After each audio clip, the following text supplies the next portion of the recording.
Good morning students. आज हम लोग ह्यूमन रेस्पिरेटरी सिस्टम के बारे में पढ़ेंगे।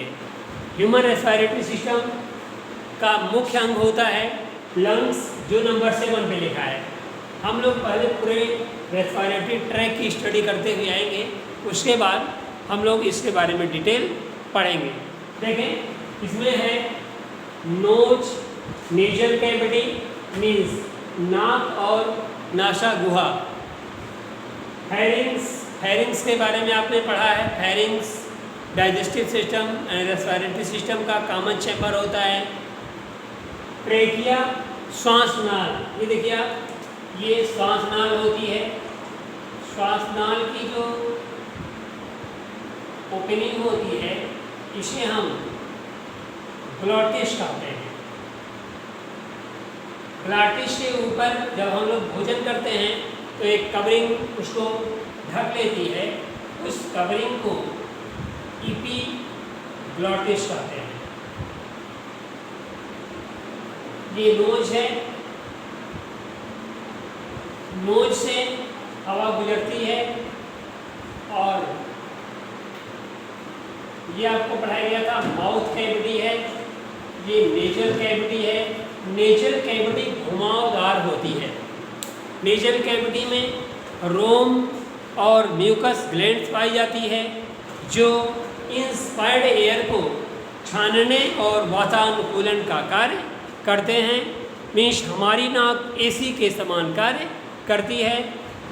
इससे गुजरते समय हवा बॉडी टेम्परेचर के बराबर कर दी जाती है। ये है नेजल कैविटी। ये पार्ट है फेरिंग्स।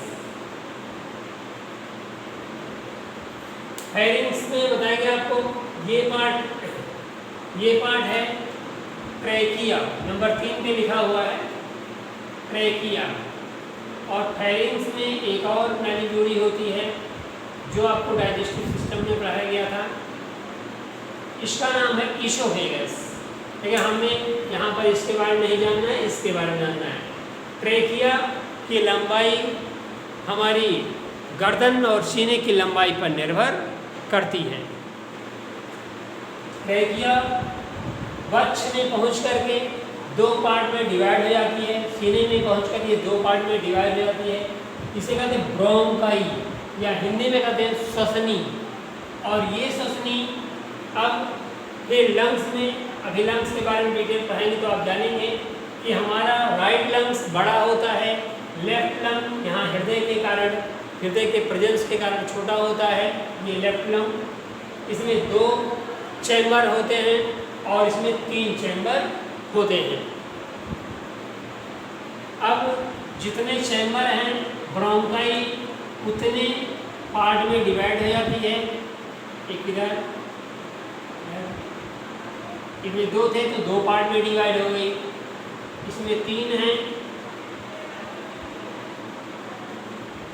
ये 3 पार्ट में डिवाइड हो गई। इसके बाद ये ब्रोंकाई लगभग 11 से 13 बार डिवाइड हो जाती है।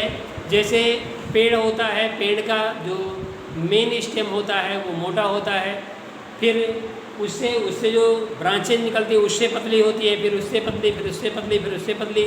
इसी प्रकार यह लगभग 11 से 13 बार डिवाइड होती जाती हैं और उन रचनाओं को ब्रांकियोल्स कहते हैं। टर्मिनल पे पहुंचकर ये ब्रोंकियोल्स इस तरह से गुब्बारे के समान रचना बना लेती हैं और फूल जाती हैं। यहाँ पर इस स्ट्रक्चर को एल्वियोलर डक्ट एंड इस फूली हुई रचना को एल्वियोलाई कहते हैं। यहाँ पर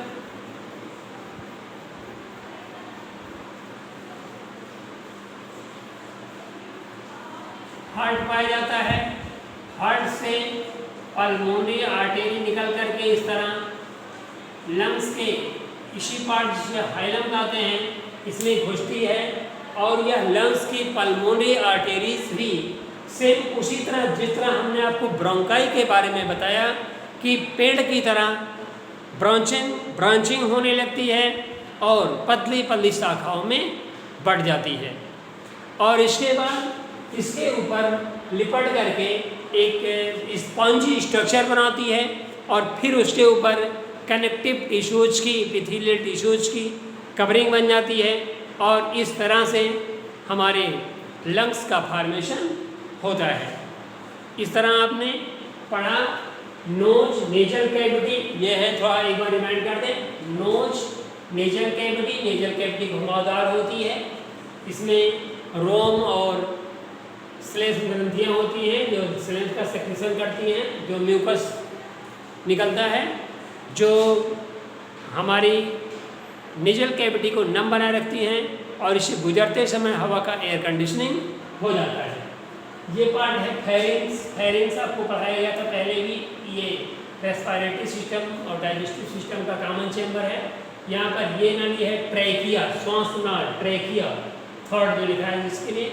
फिर ये बच्चे में सीने में पहुंचकर दो भाग में डिवाइड हो गई, इसके बाद ब्रोंकाई, और ब्रोंकाई को बताया गया आपको कि ब्रोंकाई लगभग 11 से 13 बार डिवाइड होती रहती है, जैसे पेड़ में ब्रांचिंग होती है। सेम उसी तरह की ब्रांचिंग यहाँ हार्ट से निकलने वाली पल्मोनरी आर्टेरीज का भी होता है और इसके बाद ये पतली पतली होकर के इस एल्वियोलाई के ऊपर चिपक करके गुच्छा बना लेती है, उसमें गुच्छे के रूप में लिपट जाती है और इस प्रकार से एक स्पंजी अंग बन जाता है जिसे लंग कहते हैं। अब हम लोग लंग्स के बारे में डिटेल स्टडी करेंगे। लंग्स हमारे पास एक पेयर होते हैं और ये रेस्पिरेटरी सिस्टम के मुख्य अंग होते हैं। लंग्स अब ये बताया गया था आपको या नहीं बताया गया था, सुन लें। बच्चे सीने के भाग को थोरैक्स या बच कहते हैं, थोरैक्स या बच, और इसकी कैविटी को थोरैक्सिक कैविटी या बच्च गुहा कहते हैं, बच्च गुहा कहते हैं। बच्च गुहा तीन कैविटीज में डिवाइड हुई। एक छोटी कैविटी जिसे कहते हैं कार्डियल कैविटी, जिसमें हार्ट होता है, और दो बड़ी कैविटी जिसमें फेफड़ा होता है, इसे प्लूरल कैविटी कहते हैं। फेफड़ा जिस कैविटी में स्थित होता है उसे प्लूरल कैविटी कहते हैं। प्लूरल कैविटी प्लूरल मेम्ब्रेन के द्वारा बनी होती है। प्लूरल मेम्ब्रेन के द्वारा बनी होती है। प्लूरल मेम्ब्रेन दो होती है, एक है विसरल प्लूरा और दूसरा है पेराइटल प्लूरा। आप हिंदी इसकी देखेंगे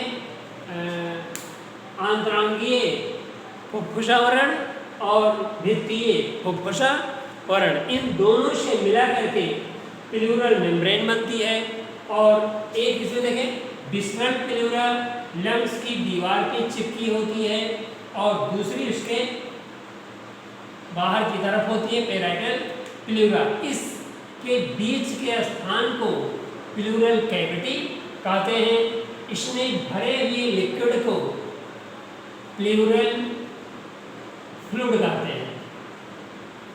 प्लूरल फ्लूइड फेफड़ा जब फूलता पिचकता है तो उसमें उस समय उसकी रगड़ से बचाता है, फेफड़े को अधिक फैलने से रोकता है, बाहरी शॉक से इसकी सुरक्षा करता है।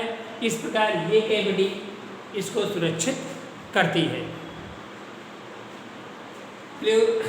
लंग्स आपको हमने बताया कि राइट लंग बड़ा होता है और लेफ्ट लंग छोटा होता है, क्योंकि इसके बीच बाहर से भी देखने में दोनों तरफ बराबर है और अंदर भी कैविटी बराबर है, लेकिन हार्ट के लेफ्ट साइड में झुक जाने के कारण यहाँ पे जगह कुछ कम हो जाती है, जिसके कारण ये फेफड़ा थोड़ा छोटा हो जाता है। इसमें 2 चैम्बर हो जाते हैं और इसमें 3 चैम्बर होते हैं। Lungs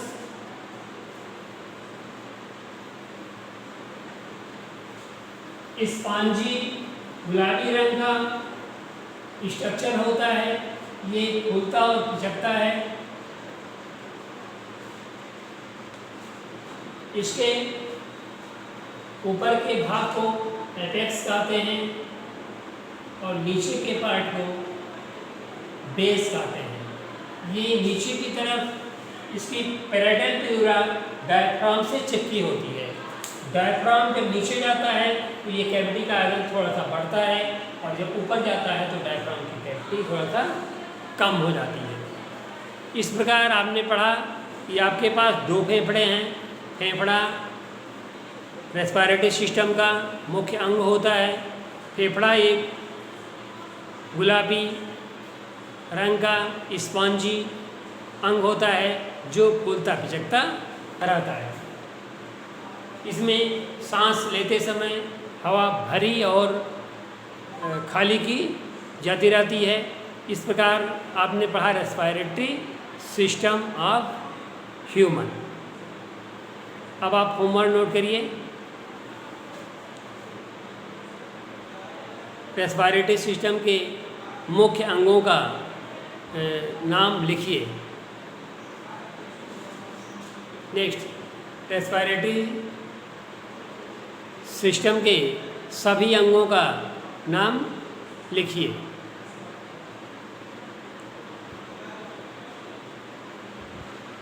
next, human respiratory system का नामांकित चित्र बनाइए। नेक्स्ट, ह्यूमन रेस्पिरेटरी सिस्टम का विस्तृत वर्णन कीजिए। इस तरह अब आप ह्यूमन रेस्पिरेटरी सिस्टम को पूरा प्रिपेयर करेंगे।